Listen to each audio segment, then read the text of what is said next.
Hi guys, welcome back to Charlotte's Foliage. I just wanted to get in here today and complete my plant terms. We are now on the letter Q through Z.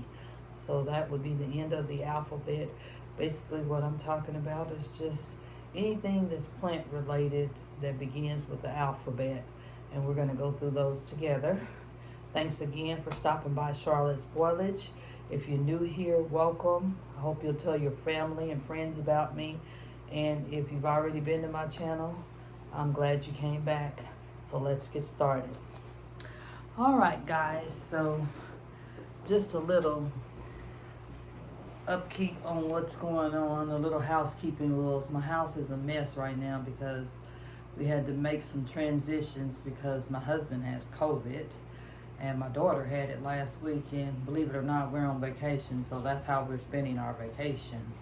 But it's okay, so let's get started. So I was thinking of the letter Q, and what I came up with, I have one of my favorite plants. It's called the Queen Anthurium, and I don't have one. I used to have one.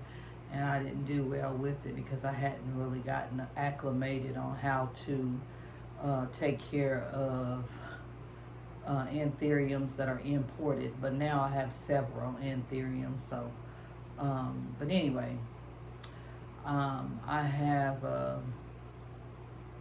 thought about that. And then another Q would be the quality of your plant. For example, when you go into the store, you're probably wondering, well, which plant is the best plant that I should pick? There's several of them. They all look alike. Some of them are yellow. Some of them aren't. So if you see plants with dark spots, if you see plants with yellowing, it's a possibility that that plant may not be a good first choice. You also can lift the plant out of its container gently and look at the roots. If the roots are white and they don't look real dark and the plant doesn't look like it's in bad shape, then that would be a good plant for you. Also, you want to always check the plant to make sure that that plant has new growth on it. And also you can check to see if it has more than one stem in that plant, like if it's a full plant and not just a sparse plant. So the quality of the plant is very, very important. All right, let's go to R. I got my cheat sheet here. R would be roots. Now, we all know what roots are. So when I'm trying to propagate a plant, what I'm waiting on is for that plant to produce roots so that I can take it out of water if I choose to and put it in something like perlite, or I can put it in whatever substrate I want to use. It could be sphagnum moss or whatever. So I have an example of roots, hopefully here. If not, then I'm going to use my propagation jar because I know it's roots there. But I'm going to check on some roots that I have in propagation, some plant roots that I have in propagation. Let's see here. This is my little propagation container. As you can see, it's really moist, and that's what you want. I'm going to open it up, and if I have any plants in here that has roots, then that's a good thing. I actually only have one plant in here, and it's got a little teeny weeny root. I'm going to see if I can get closer to the camera so you guys can see it. I didn't think it would root, but it did. Look at that little bitty white piece there.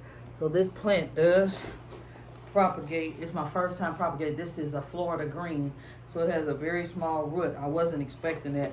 I just broke that leaf off accidentally, and I thought, well, let me see if it'll root, and it did. But let me give you one more example of roots. Let's see.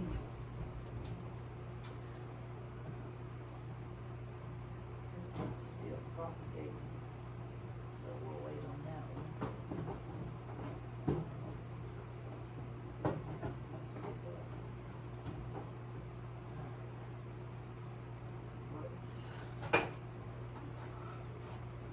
I have another propagation container right here. And we'll check on see if we got any roots here. This is how you make more plants. Okay, so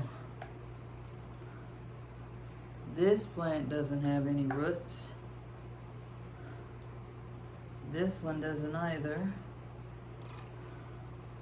Let me check, but this one does, and I'll show you here in just a second. There's a long root right there, you guys, see? And that is a Philadelphia. My sister must be talking about me. But anyway, that is a philodendron, heartleaf philodendron that's rooted. Let's go on to see if I have any more R's.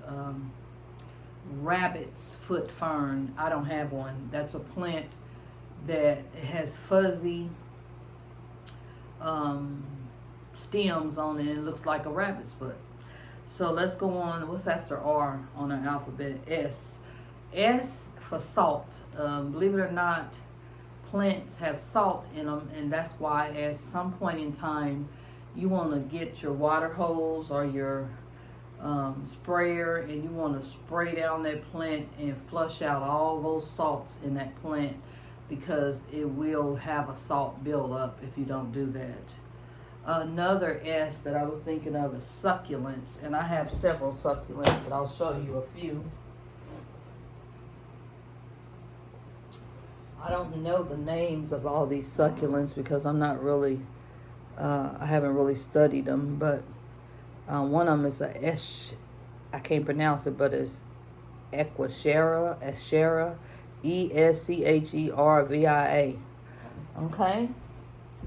Another succulent that I have, and I don't even know the name of this, but I really like this succulent because it gets sun stressed and it gets a little red on it, that you can see right there. It's getting sun stressed, so I like that.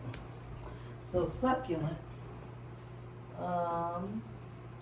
Let's see what else for S on my cheat sheet. Sterile water. You ever heard of the prayer plant? You might have heard of calatheas, marantas. Those plants are real picky about their water. They do not like water with chemicals in it, and so you may have to purchase you some sterile water, either purified water, distilled water, and that's what I buy. Okay, so yeah. Now let's go on to T. I don't know if you know this, but when you're shopping for a plant, you need to look for toxicity, because in some plants there's toxic chemicals that can break you out, and they can be toxic for kids and pets. So you want to make sure if you have a cat or a dog or any type of pet that it's not a toxic plant. Okay, that's a very important thing to look for when you're plant shopping.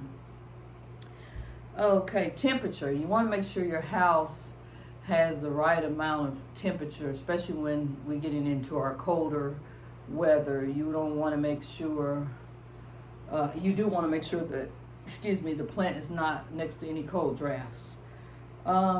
Let's go to U. U is ultraviolet light. Sometimes people have to use those for just giving the plant some type of light when there's not enough light in the winter. Specifically, you want to get you some grow lights or a grow light bulb and put it in your lamp if you're going to have a plant below that. So those are some good things to think about.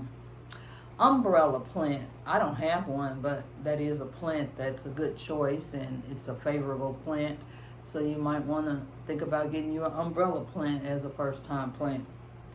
And one thing that I did want to share with you, and I thought about just right before I decided to film, was underwater. There are some plants that you can overwater, and to prevent overwatering the plant, there's something called underwatering. And what it does, it keeps you from overwatering the plant. So I'm going to show you an example of underwatering. Okay, so let's see. So I have this container here, and then I have this plant here, okay? So what I would do if I was under watering this plant, I would simply put a little water in this container.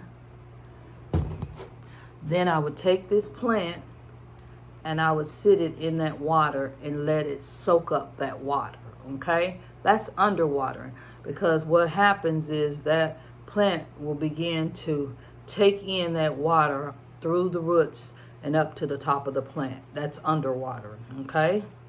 All right. Let me put this down, you guys. Let me see what else we got. Let's see. V. V could mean vessel. Vessel. A vessel is nothing more than whatever potting or cash pot or cash pole that you're going to use. And I'll give you an example. This is the vessel. It can be a glass jar that you have, your favorite glass jar, your favorite pot. That's whatever vessel that you're going to use. This is the plant term, vessel, okay? Another thing that I'm going to show you in plants that you may have not known this.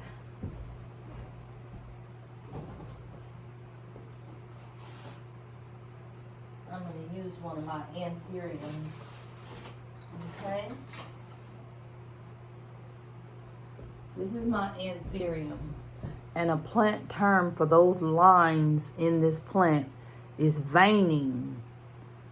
Okay? So those are veins in the plant. Okay? Veining.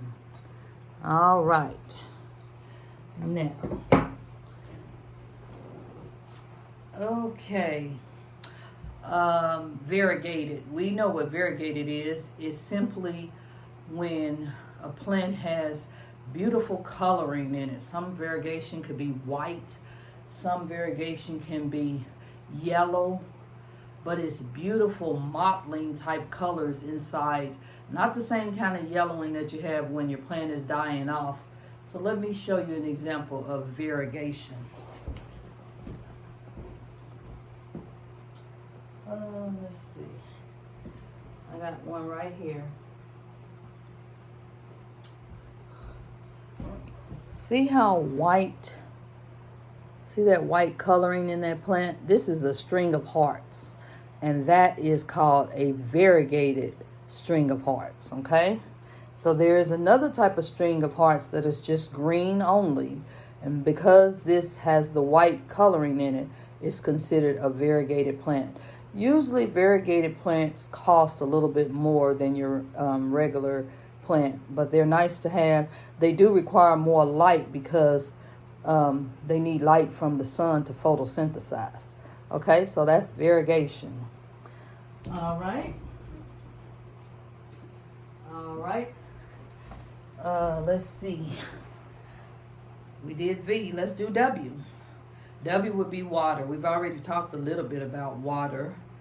And watching your plant, you have to watch your plant to see when it needs water. Some people will actually test the pot. If the pot is kind of heavy in weight, then they can tell that it's not ready to be watered. So weight and water helps with determining whether or not your plant is ready for it to be fed. Okay? What's another W here? Wilted leaves. We kind of know what those are. When the leaves get crinkled, dark, hard, pull those away, because that's just taking energy from the plant, and you don't want to do that. You want to pull back anything that's dead, pull it off the plant, get it away from the plant. It also helps with protecting the plant from pests, because they like to eat on that dead foliage, so you don't want that. So make sure you do that. Clean your wilted leaves. Okay? Why? We already talked about yellowing. That's a big thing in the plant community. Yellowing could have many reasons. It can be for underwatering. It can be from overwatering. Well, you're like, well, which one is it? You have to see. If you know you've been watering that plant and you touch it and it's still wet, then that yellowing could be due to that. Or if you haven't watered it enough and it gets yellow and it starts dropping leaves, it could be due to underwatering. Yellowing could also mean that the plant doesn't have enough iron in it. So those are some things you need to be mindful of. Let's see. Z. Finally, there is a plant called a ZZ plant. This is probably the most easiest plant that you'll ever own. This is up in the area with it's not in the same species or family as the snake plant, but the care is very similar. These plants can go long periods of time without being watered. They do like to dry out, and they don't require a whole lot of light. So this is called a ZZ plant. ZZ. And this is I can't hardly pronounce it, but it's called Xerociscus denguii. And another name for it is called a silver coin. So that is our Z's, okay? So I want to thank you guys for watching my channel, subscribing to my channel. Please comment if it's something that you don't like, if it's something that you do like, if there's something you're interested in, if you feel like I need to add certain things into my channel to make it a better channel where you'll refer customers to me and subscribers and family members. Let me know. Don't be afraid. Just be kind. Don't be rude. And I would appreciate it, because I have to be able to accept constructive criticism because I want to better my channel, okay? So thanks again for watching. I hope you'll come back. And don't forget to hit that like and subscribe button. Bye.